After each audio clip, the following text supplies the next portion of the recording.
하나님의 말씀 고린도전서 1장 18절 말씀 우리 함께 읽겠습니다. 십자가의 도가 멸망하는 자들에게는 미련한 것이요 구원을 받는 우리에게는 하나님의 능력이라.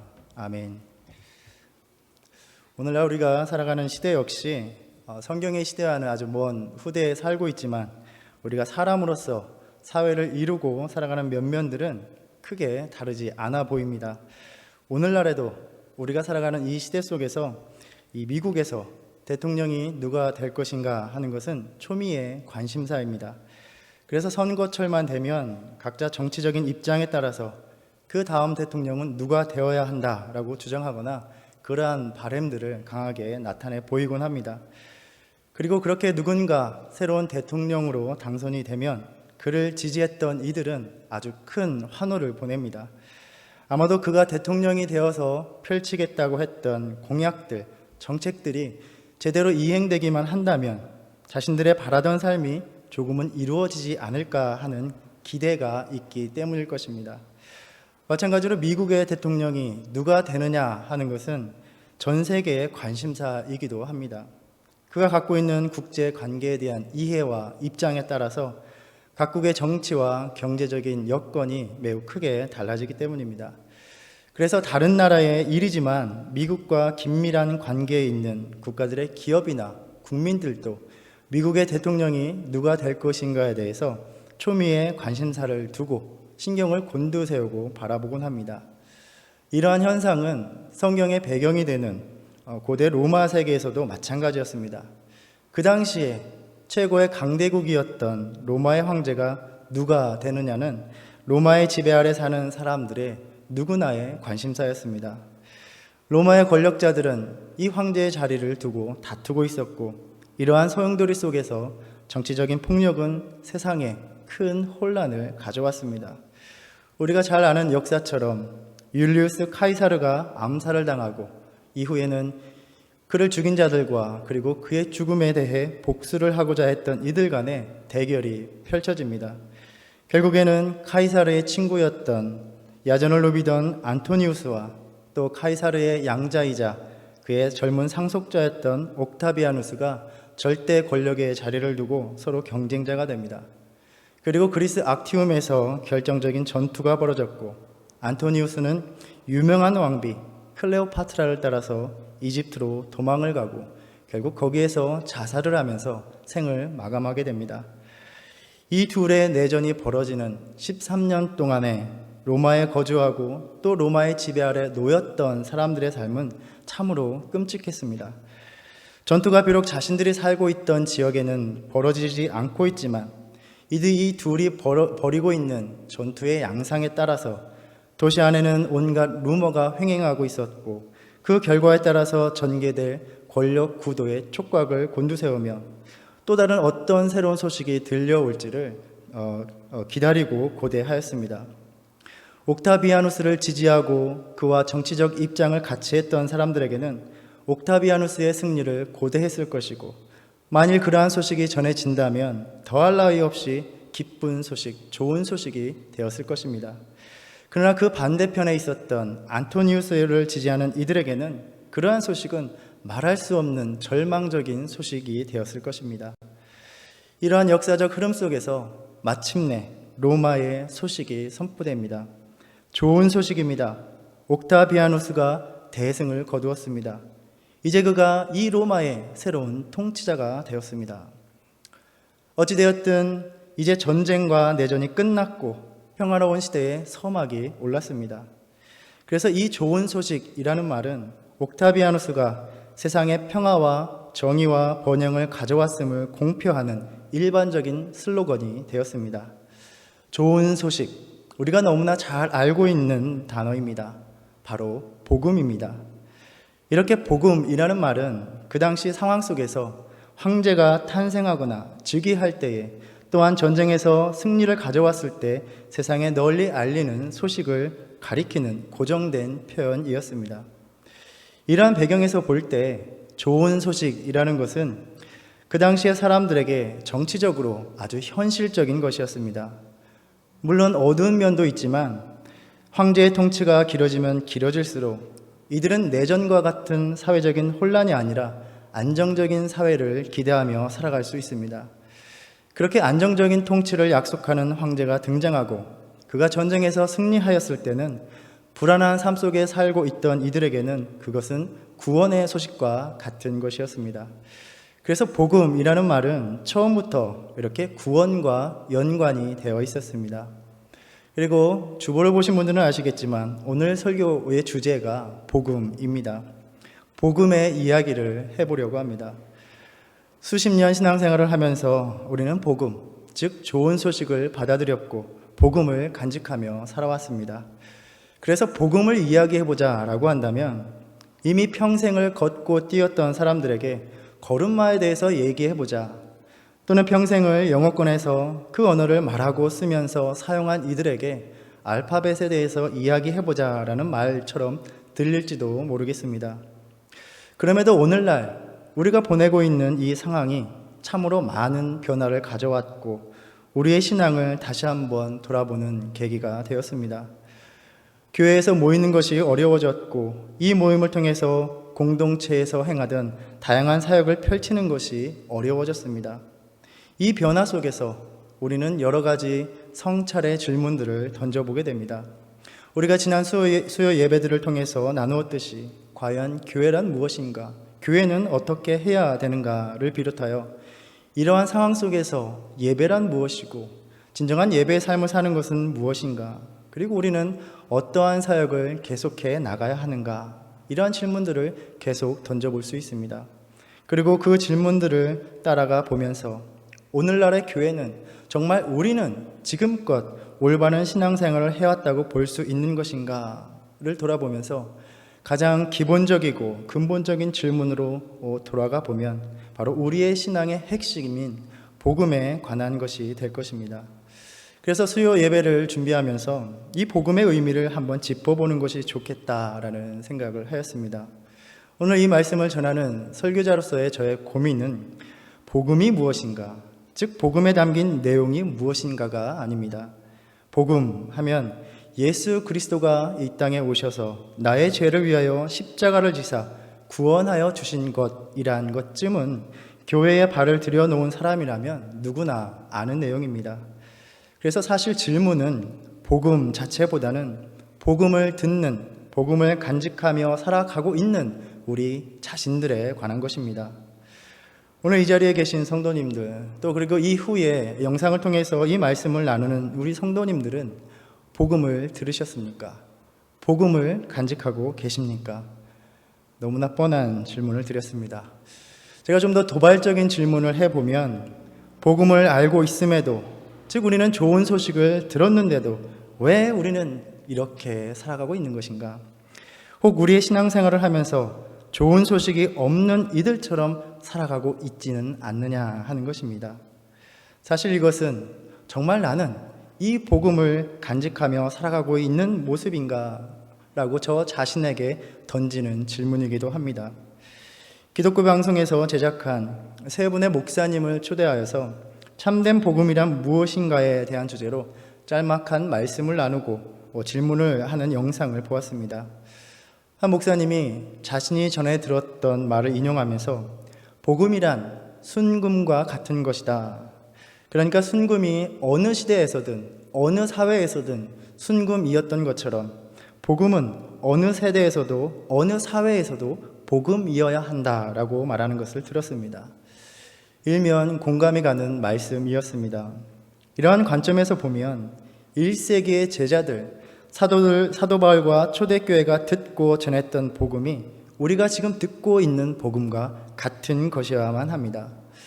그렇다는 전제 아래 오늘 말씀을 통해 던지는 질문은 그 같은 복음을 들었던 그들의 삶과 우리의 삶, 또 그들의 반응과 우리의 반응은 과연 같은 것인가 하는 것입니다.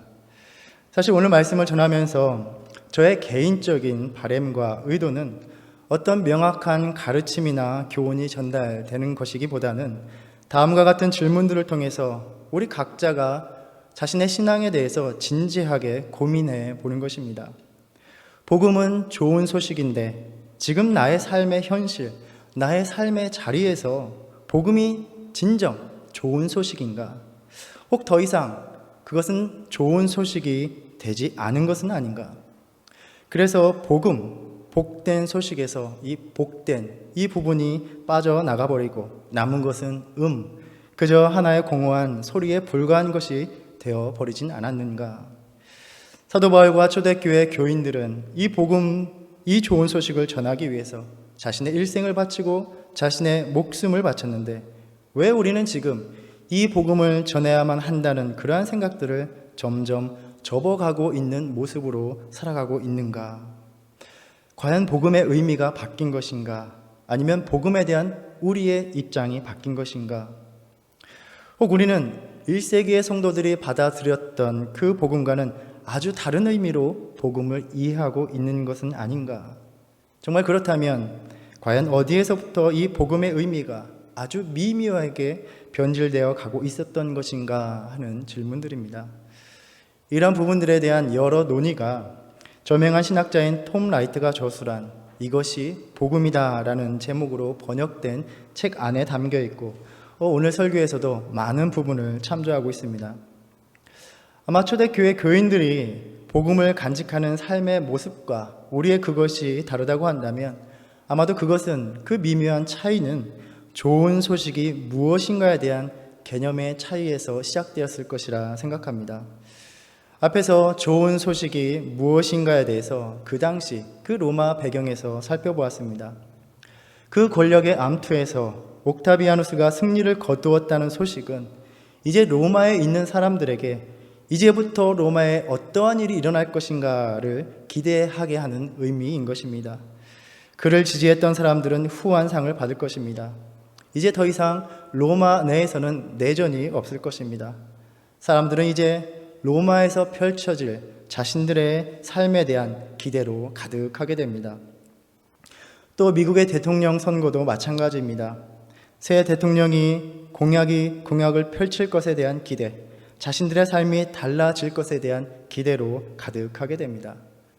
그러니까 좋은 소식은 단지 그 소식 자체가 대단하고 좋은 것이라는 의미가 아닙니다.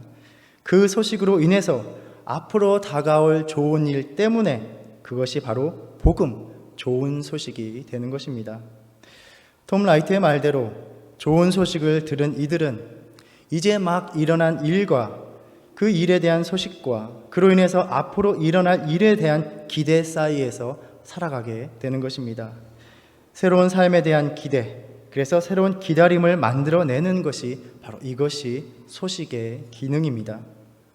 지금 막 내가 들은 것으로 인해서 나의 삶이 존재 방식이 달라질 것을 기대할 수 있기 때문에 바로 그것이 좋은 소식인 것입니다. 초대교회 교인들이 복음이라는 말을 사용했을 때는 바로 이와 비슷한 목적과 방식으로 사용한 것입니다. 그래서 마가복음 1장 1절에 하나님의 아들 예수 그리스도의 복음의 시작이다라고 말을 했을 때 복음이라는 것은 바로 하나님의 아들이 예수 그리스도라는 소식입니다. 그러니까 예수 그리스도가 하나님의 아들이라는 소식이 우리의 상황을, 우리의 삶의 방식을 전혀 다르게 바꾸어 버릴 것이기 때문에 이것이 복음이라는 의미입니다. 그런데 오늘날 우리가 복음을 대하는 삶의 모습이 앞에서 이야기했던 대통령 선거 결과를 이야기하는 것만도 못한 것이 되어버린 현실이 아니냐 하는 것입니다. 우리는 대통령 선거 결과에 따라서 흥분하고 또는 낙심하고 모이기만 하면 앞으로 이 나라에서 어떠한 일이 벌어질까 심각하게 이야기를 나눕니다. 물론 그것이 새롭게 전해진 소식이기 때문에 보이는 일시적인 반응이기도 합니다. 그럼에도 불구하고 문제는 우리는 복음을 이야기하면서 그 소식에 대한 흥분을 잃어버린 모습으로 살아가고 있다는 것입니다. 그 이유는 무엇이겠습니까? 반복하자면 좋은 소식은 이미 일어난 사건과 그로 인해서 앞으로 일어날 일에 대한 기대를 머금는 것인데 오늘날 우리가 받아들이고 있는 복음의 의미는 이미 일어난 사건에 불과한 것이 되어버렸기 때문이 아닌가 생각합니다. 그러니까 복음이란 것이 오늘날 대부분의 신앙인들에게 예수가 우리 죄를 위해 십자가에서 죽으셨다는 과거 사건에 대한 정보가 되어버린 것입니다. 이 소식이 지금의 나의 삶에 영향을 미칠 것이고 앞으로의 나의 삶을 바꿀 것이라는 기대가 사라져 버렸고, 그렇기 때문에 이것은 더 이상 좋은 소식이 아니라 그저 소식, 정보일 뿐입니다. 그래서 복음을 전하는 자나 복음을 받는 자나 마치 정보를 주고 받는 것처럼 복음을 나누고 있다는 것입니다. 수없이 선포되는 설교가 말씀에 대한 새로운 정보를 발견하여 전달해 주는 것, 또는 설교를 듣는 자들은 오늘은 어떤 좋은 정보를 받아들일까 마치 선택할 수 있는 것처럼 되어버린 우리의 신앙 현실입니다. 그렇다면 우리는 복음에 대한 접근부터 새롭게 해야만 합니다. 복음은 일어난 일에 대한 사건이 아니라 그 사건으로 인해서 우리의 삶이 어떻게 달라지는가, 또 달라져야 하는가에 대한 이야기라는 것입니다. 따라서 복음을 받아들인다는 것은 앞으로 내 삶에 벌어질 일들을 기대하는 것입니다. 이 소식이 내 삶을, 내 상황을 바꿀 수 있다는 믿음이 회복되지 않는 한 복음의 능력을 우리는 기대할 수 없다는 것, 우리가 분명하게 되새겨야 합니다. 복음은 이처럼 이전에 대한 것이 아니라 지금과 또 앞으로의 우리의 삶에 관한 소식인 것입니다. 좋은 소식에 대한 믿음, 앞으로 우리 삶에서 일어날 좋은 것을 기대할 수 있는, 바랄 수 있는 이 믿음이 회복되기를 축복합니다. 복음의 핵심 내용은 바로 예수 그리스도의 십자가 사건을 통한 하나님의 구원입니다. 그리고 사도 바울은 오늘 본문을 통해서 선언합니다. 십자가의 도가 멸망하는 자들에게는 미련한 것이요 구원을 받는 우리에게는 하나님의 능력이라. 당시에 십자가에 매달린다는 것은 가장 고통스럽고 수치스럽게 처형되는 것을 의미하였습니다. 그렇게 십자가에 처형을 당한 사람을 통해서 우리가 구원을 얻을 수 있다는 것은 황당무계한 소리로 들렸을 것입니다. 그렇게 이야기하는 것은 무지하고 미련한 것입니다. 십자가에 달린 죄수가 자신들의 구세주라고 말하는 것은 미친 소리와 다르지 않았을 것입니다. 그런데 복음은 그 십자가에 달린 이가 하나님의 아들 예수 그리스도다라고 선언하고 있습니다. 그러니까 하나님이 십자가에 달리신 것입니다. 하나님이 나 같은 죄인을 위해서 십자가에 달리는 치욕까지 당하시며 다가오시는 그 사랑을 깨달은 자만이 십자가는 하나님의 사랑의 깊이를 말해주는 다른 어떠한 것으로 대체할 수 없는 그 사랑의 수단이요 상징이 되는 것입니다. 우리가 성경을 읽어보면 이 복음을 받아들이고 그 삶이 너무나 극적으로 바뀐 그 사례를 우리는 사도 바울에게서 볼 수 있습니다. 사도행전 9장에서 우리는 사울이 바울이 되는 회심의 이야기를 듣습니다. 그런데 저는 이 이야기를 볼 때 평생 동안 예수 믿는 이들을 박해했던 바울이 어떻게 예수님을 길에서 만나자마자 180도로 변하여 예수 그리스도를 전하는 자가 되었을까 의아하기도 하고 참 궁금하기도 합니다. 무엇이 그를 그렇게 급작스럽게 바꿨을까? 사도행전 9장 20절을 보면 사울이 다메섹에 있는 제자들과 함께 며칠을 있을세, 단지 며칠만 머물렀습니다. 그런데 즉시로 각 회당에서 예수가 하나님의 아들이심을 전파하였다라고 말하고 있습니다. 그런데 우리가 사도 바울의 일생을 또 생각해 보면 어쩌면 그것은 사도 바울에게는 아주 간단한 문제였을지도 모르겠습니다. 로마서에서 보면 사도 바울은 철저한 율법주의자로 자라면서 단 한 가지 풀지 못했던 고민이 있었을 것입니다. 아무리 자신이 철저하게 율법을 지켜도 인간적인 능력으로는 율법을 완전하게 지켜낼 수 없다는 것입니다. 율법을 더 철저하게 지켜낼수록 자신의 죄인된 모습만이 드러납니다. 그런데 예수를 만나고 나서 또 그 제자들을 통해서 그분이 십자가에서 이 율법의 문제를 해결하신 것을 들었을 때 마침내 그를 평생 괴롭히던 문제가, 결정적인 문제가 풀린 것입니다. 이 복음이 바울의 삶을 완전히 바꾸어 버린 것입니다. 그는 이제 평생 자신을 지배하던 그 율법의 지배에서 벗어나게 되었습니다. 그래서 바울은 이 좋은 소식을 전하지 않으면 견딜 수 없었습니다. 아직도 율법 아래 매여서 구원의 문제를 해결하지 못한 이들에게 유일한 해결책이 여기 있다고 외치고 싶어서, 전하고 싶어서 견딜 수가 없었던 것입니다. 여전히 자신과 같이 율법을 따라 살려고 애쓰면서 자신의 죄인된 모습에 절망하는 이들에게 그들의 삶을 바꿀 결정적인 소식이 바로 여기에 있다라고 알려주고 싶었던 것입니다.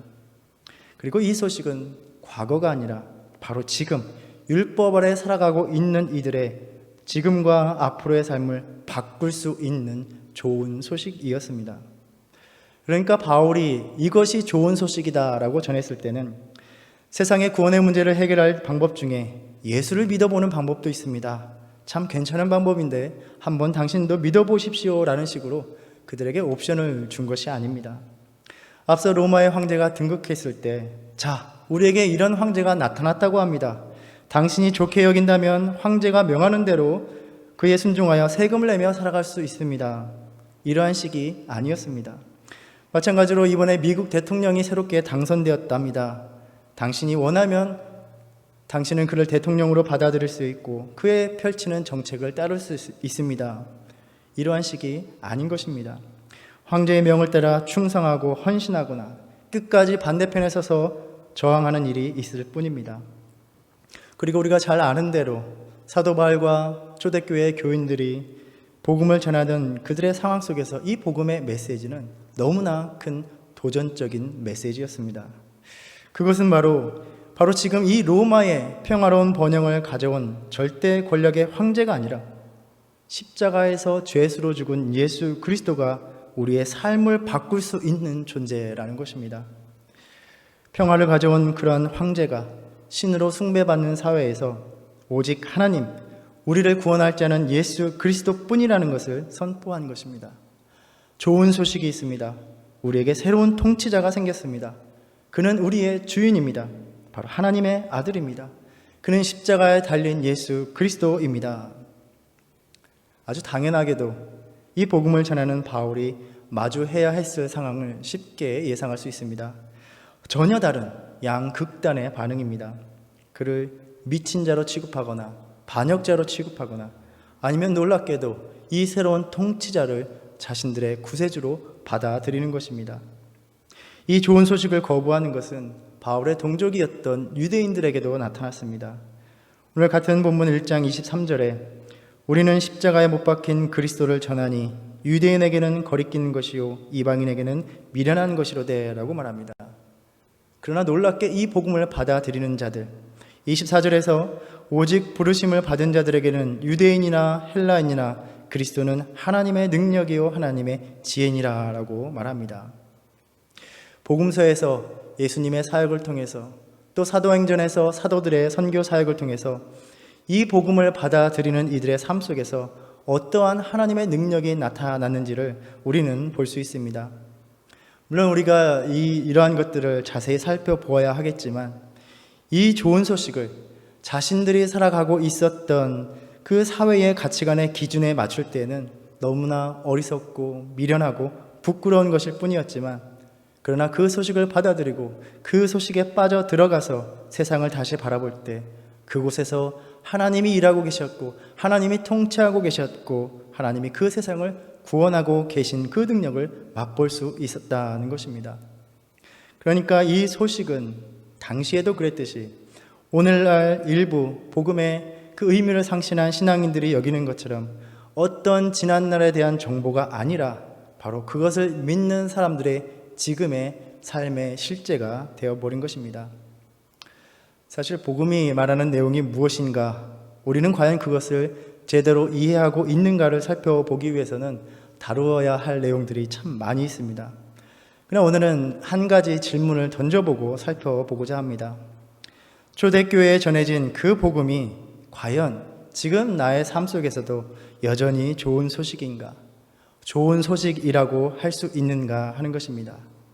왜 우리는 나의 삶과 상관이 없는 아주 오래전에 일어난 사건에 대한 그 소식이 오늘날 그리고 앞으로 나의 삶에도 좋은 소식, 즉 좋은 일이 벌어질 것을 기대할 수 있는 소식이 될 수 있다라고 말할 수 있느냐 하는 것입니다. 복음이 과연 그저 지난날의 사건이 아니라 지금 우리에게 좋은 소식인 것이 확실합니까? 왜 그렇습니까? 누가 묻는다면 어떻게 대답하시겠습니까? 이를 위해서 우리는 성경을 통해서 과연 좋은 소식이 무엇이었고 어떻게 전해졌는가를 간단히 살펴보아야 합니다. 바울과 초대교회가 전한 복음은 예수 그리스도가 이 땅에 오셨고 십자가를 지셨고 부활하셨다는 것입니다. 이 사건 가운데 일어난 일은 바로 임마누엘의 하나님, 바로 하나님이 우리와 함께 하신 사건입니다. 우리의 삶의 자리에 오신 사건입니다. 누가복음 2장에 보면 밤에 양떼를 지키던 목자들에게 천사가 나타나 말을 합니다. 내가 온 백성에게 미칠 큰 기쁨의 좋은 소식을 너희에게 전하노라. 오늘 다윗의 동네에 너희를 위하여 구주가 나셨으니 곧 그리스도 주시니라. 그러니까 너희의 주인이 되실 분이, 새로운 왕이 너희에게 태어났다라는 소식입니다. 그리고 4장에 보면 예수님께서는 회당에 들어가서 이사야서의 말씀을 읽으십니다.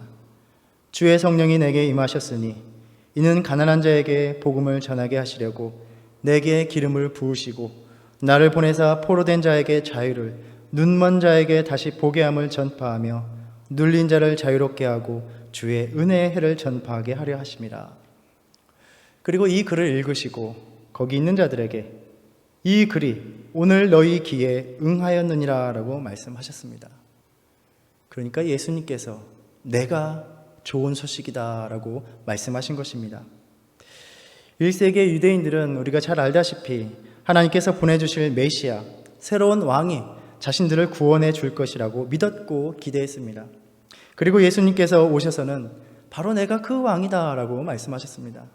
그런데 문제는 그 예수님을 보아하니 그의 행위와 삶을 보니 자신들이 기대하던 왕과는 전혀 달랐다는 것입니다. 강력한 힘으로 자신들을 지배하는 그 원수들을 무찌르는 왕을 기대했는데 예수님께서는 오셔서 그들에게 보여주신 모습은 기껏 다스리시는 것이 아니라 오히려 섬기는 삶을 사신 것입니다. 그 발 아래 온 세상을 두고 영광과 칭송을 받을 줄 알았는데 십자가에서 가장 수치를 당하면서 부끄러운 모습으로, 죄수의 모습으로 죽임을 당하고 만 것입니다. 예수님의 길을 예비했던 사촌이었던 세례 요한도 긴가민가했습니다. 그래서 제자들을 보내서 묻습니다. 아니 도대체 오시리가 당신이 맞는 것입니까? 아니면 우리가 다른 일을 기다려야 하는 것입니까? 어쩌면 그는 우리와 같은 질문을 던진 것입니다. 당신이 우리 왕이라는데 그것이 정말 좋은 소식입니까? 왜 그렇습니까? 라는 질문입니다. 예수님의 친척과 가족, 심지어 제자들까지도 이해하지 못했습니다. 간단히 말해서 예수 그리스도는 그들이 자신들이 기대하는 왕이 아니었습니다. 그런데 예수님께서는 세례 요한의 제자들에게 대답하신 것처럼 바로 지금 자신이 하는 일을 통해서 맹인이 보며 못 걷는 사람이 걸으며 나병 환자가 깨끗함을 받으며 못 듣는 자가 들으며 죽은 자가 살아나며 가난한 자에게 복음이 전파되는 바로 이 일을 통해서 내가 너희들의 왕이 되는 것이다 라고 말씀한 것입니다. 그리고는 나로 말미암아 실족하지 아니하는 자는 복이 있다 라고 도전적인 말씀을 주셨습니다. 그리고 그렇게 당대 사람들의 기대를 완전히 저버리고 십자가에서 가장 연약한 모습으로, 가장 부끄럽고 수치스러운 모습으로 자신을 보낸 그 아버지에게 버림받으며 아버지여, 아버지여, 어찌하여 나를 버리셨나이까 라고 절규하시며 십자가에서 죽음을 맞이하셨습니다. 너무나 실망스러운 모습입니다. 그런데 예수님은 내가 이 십자가에서 치욕적인 죽음을 당함으로 나는 너희의 왕이 되는 것이다 라고 말씀한 것입니다. 세상이 원했던 것처럼, 너희가 원했던 것처럼 세상 통치자가 지배하고 다스리는 그 권력이 아니라, 현란한 말솜씨가 아니라 너희를 섬기는, 너희를 위해 나 자신을 버리는, 그래서 인간의 모든 삶의 영역으로 파고 들어갈 수 있는 아가페의 사랑의 능력으로 너희의 왕이 되는 것이다 라고 보여주신 것입니다. 그분의 왕이 되는 방식이 너무나 기대했던 것과는 달라서 세상은 당혹했고 무시했고 거절할 수밖에 없었던 듯 합니다. 우리가 그 당시에 살았어도 저 사람이 나의 왕이 될 수 있는가라고 의문을 제기했을 것입니다. 그런데 우리는 역사를 통해서 보고 있고 역사를 통해 증명되어 왔고 바로 오늘 우리의 현실 속에서 경험하고 있습니다. 세상의 권력자들이 왕이 되는 방식, 세상의 힘의 결국이 어떠한 모습으로 귀결되는가를 보고 있습니다. 우리가 외치는 이상적인 그 어떤 통치의 형태도, 그 어떤 통치자도 결국 자신의 탐욕, 그 이상, 그 이하의 반영이 아니라는 것이며, 자신의 가치와 주장을 대항하는 세력을 만날 때는 그 반대편의 선자들을 향한 잔인한 위협과 폭력으로 대한다는 것입니다. 그러나 예수님께서는 세상 권력자들이 너희를 부리는 것과는 달리 나는 나의 모든 것, 생명까지 버리는 사랑으로 너희의 왕이 되는 것이다 라고 하셨습니다. 그리고 이것이 진정한 좋은 소식, 복음이라고 선포하셨습니다. 그래서 우리는 여전히 아니 도대체 왜 그게 나에게 좋은 소식이냐라고 다시 물을 수 있습니다. 그러나 십자가 사건에서 우리가 중요하게 봐야 할 것은 바로 예수님께서 이 이상한 왕이 되는 방식, 십자가로 인해서 바로 주님은 모든 자들의 왕이 되실 수 있었다는 것입니다.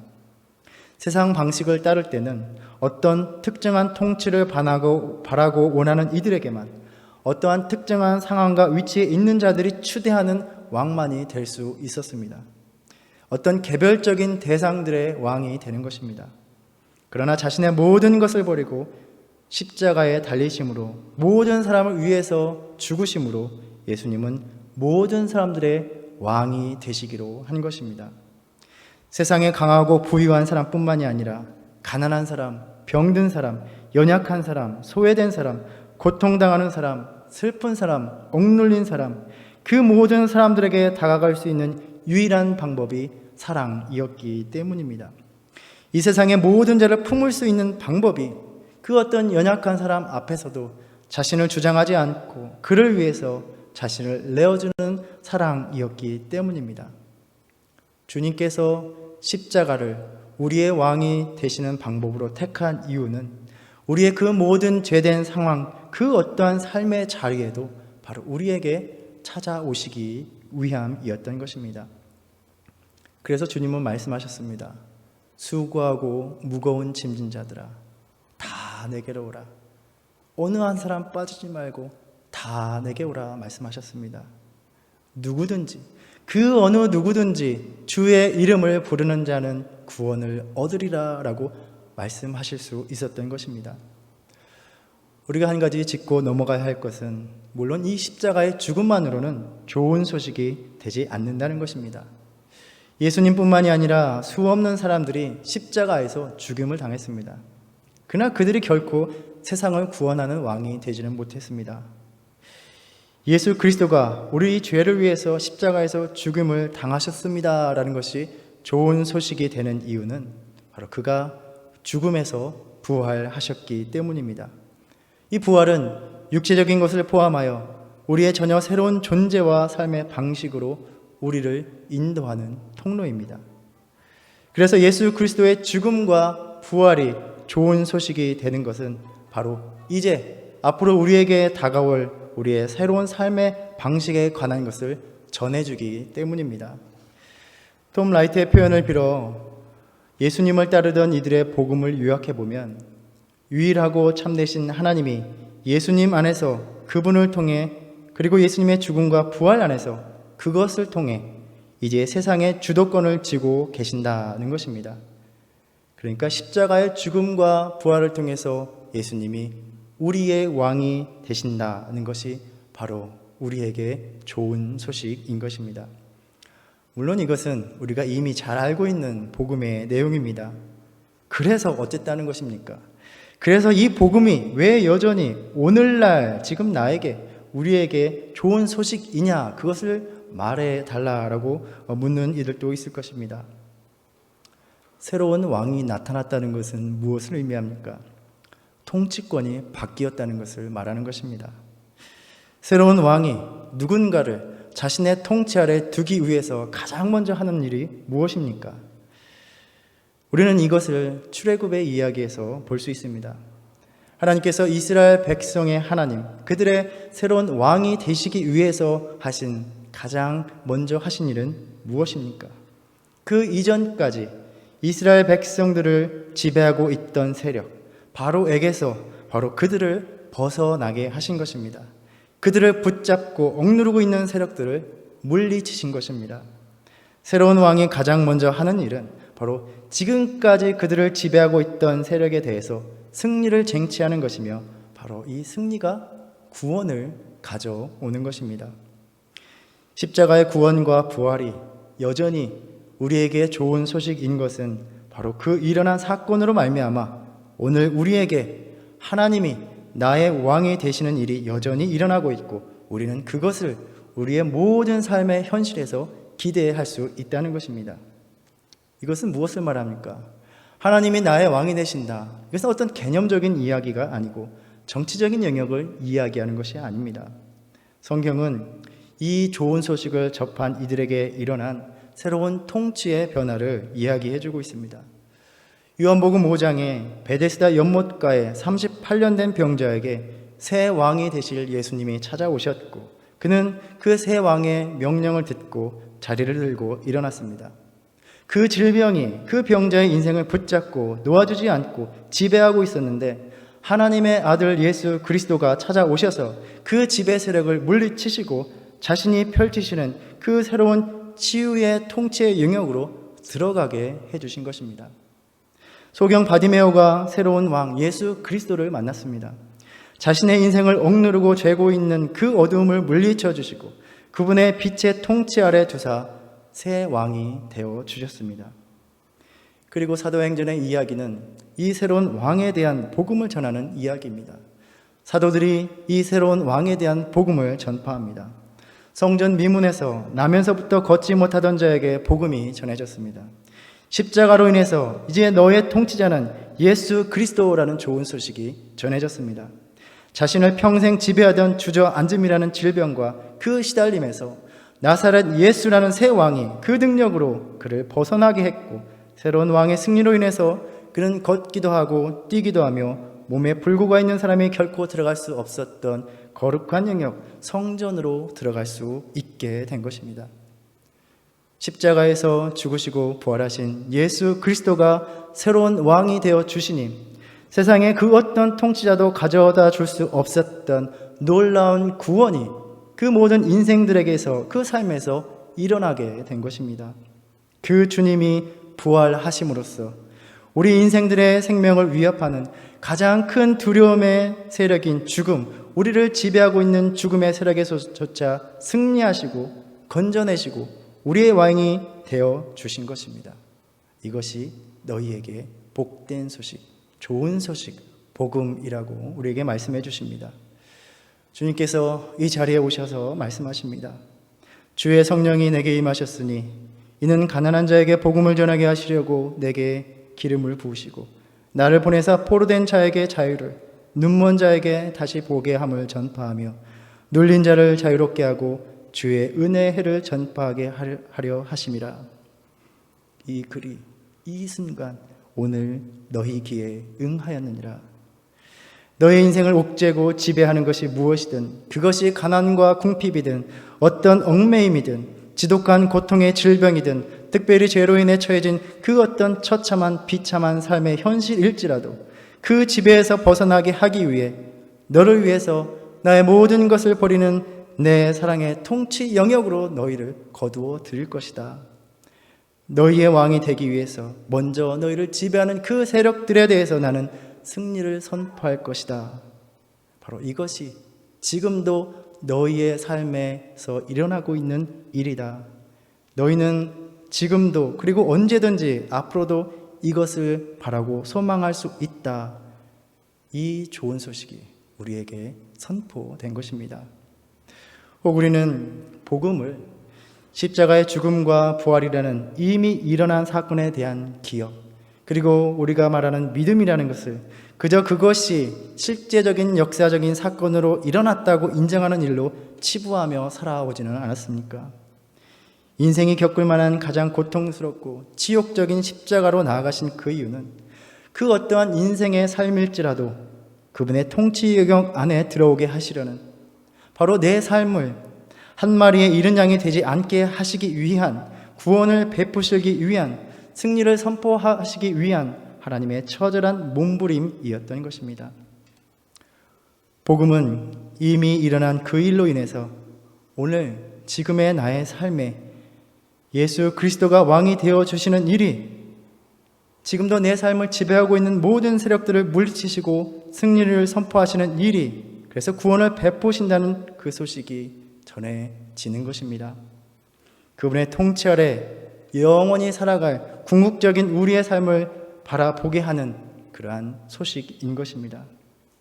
그렇다면 우리는 여전히 이 힘겨운 현실, 나의 삶을 짓누르고 억누르고 지배하려고 틈틈이 들어오는 이 악한 현실에서 우리가 여전히 붙들어야 할 것은 무엇입니까? 바로 복음밖에 없는 것입니다. 계속해서 우리는 상실한, 희석된 또는 변질된 복음의 의미를 새롭게 회복해야 할 것입니다. 우리 믿음 안에서 신앙생활 가운데 희미해진 이 복음의 의미를 되새기면서 사도 바울이 또 다른 본문에서 고백했던 그 고백이 지금 우리의 믿음 안에 다시 살아있는 고백이 되기를 바랍니다. 내가 복음을 부끄러워하지 아니하노니 이 복음은 모든 믿는 자에게 구원을 주시는 하나님의 능력이 됨이라. 기도하겠습니다. 주님, 우리의 삶 가운데, 우리의 신앙 가운데 복음이 언젠가부터 좋은 소식이 아니라고 여기며 살았습니다.